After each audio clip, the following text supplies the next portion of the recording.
Magandang hapon po sa inyo lahat. Alexander Lexter Jules nagbabalik para sa inyong Christmas update. Sa Christmas update natin ngayong hapon ay isi-share ko sa inyo itong mga pictures ni Maymay from Japan. Ito yung pinost ni Maymay 47 minutes ago.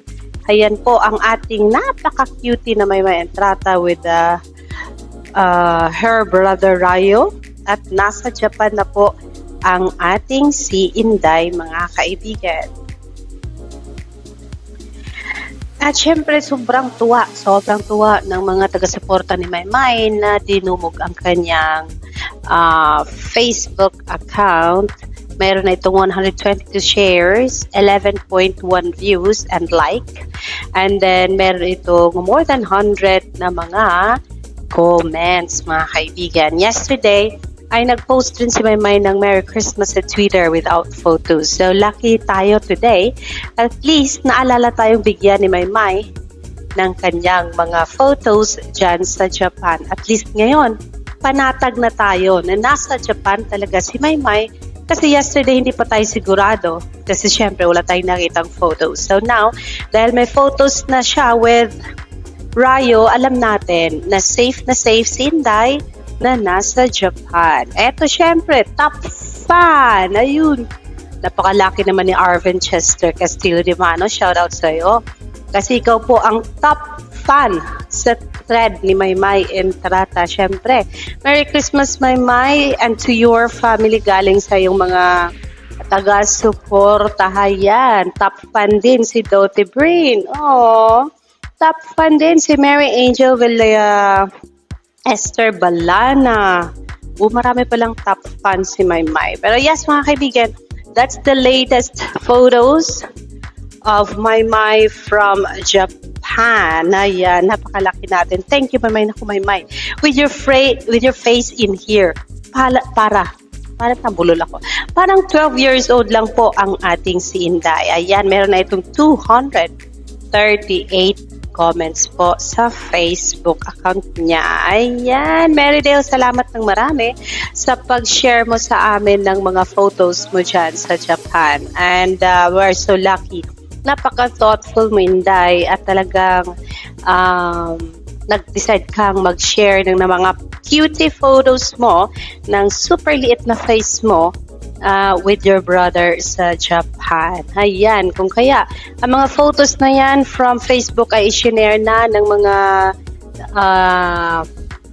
dreamers, shippers, and solids ni Maymay and flyers na rin sa Twitter, mga kaibigan. And yes, kagabi, yung post ni Maymay ay umabot na ito ng 34,000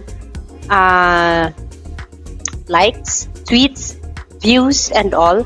And so yes, we're so happy na marami pa rin talagang sumusubaybay kay Maymay. Akala ng iba na ngayong nasa Japan na si Maymay at tapos na yung mga Christmas engagements niya and events sa Pilipinas, ay mahirapan na silang ma-update patungkol sa kung ano na ang nangyayari kay Maymay. And sana, hindi mangyayari yung last year na talagang hindi natin alam kung ano na nangyayari kay Inday.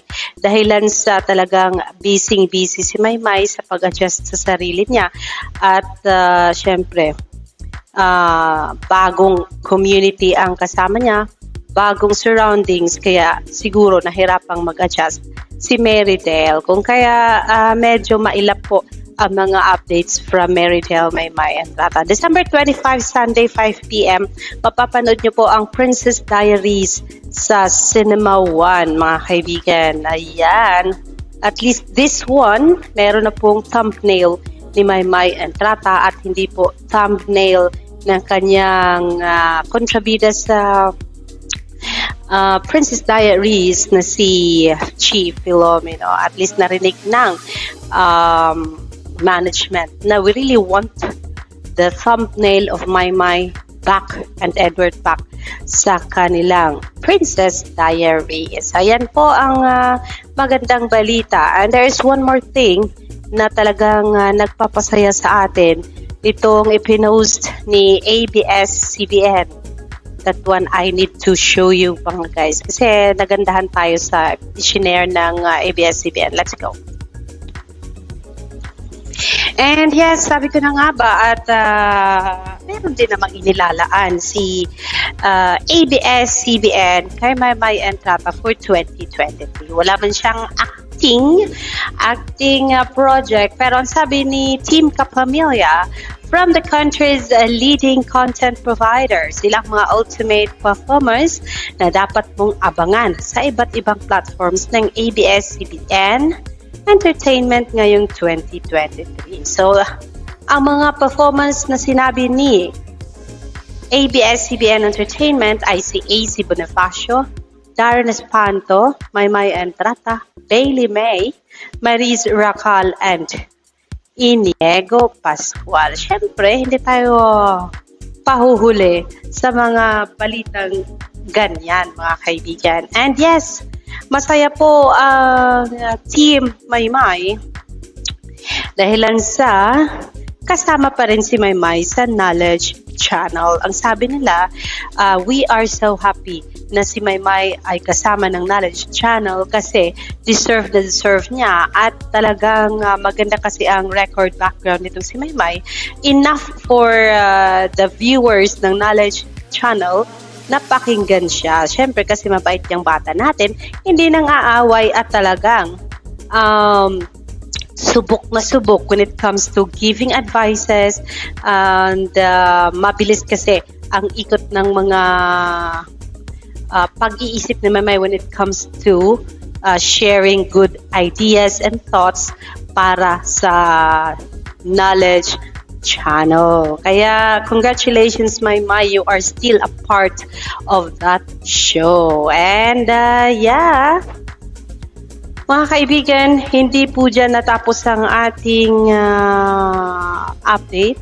Kasi syempre, sabi ko kanina, yung pabati ni Maymay sa Twitter, ay mabot na pala ito ng 42,000 tweets, retweets, and all. So, yes, and views.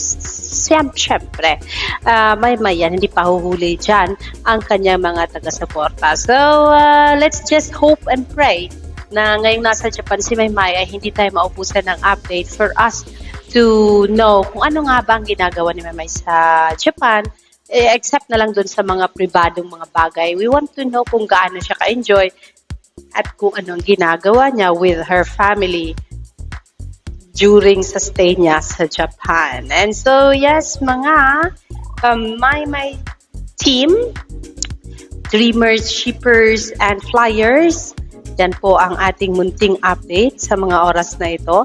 And thank you so much, Merydale, at naisipan mong mag-share ng photos sa amin ngayong mga oras na ito. At nang, syempre, may nalalaman na rin kami kung anong ginagawa mo dyan. At least happy kami for you.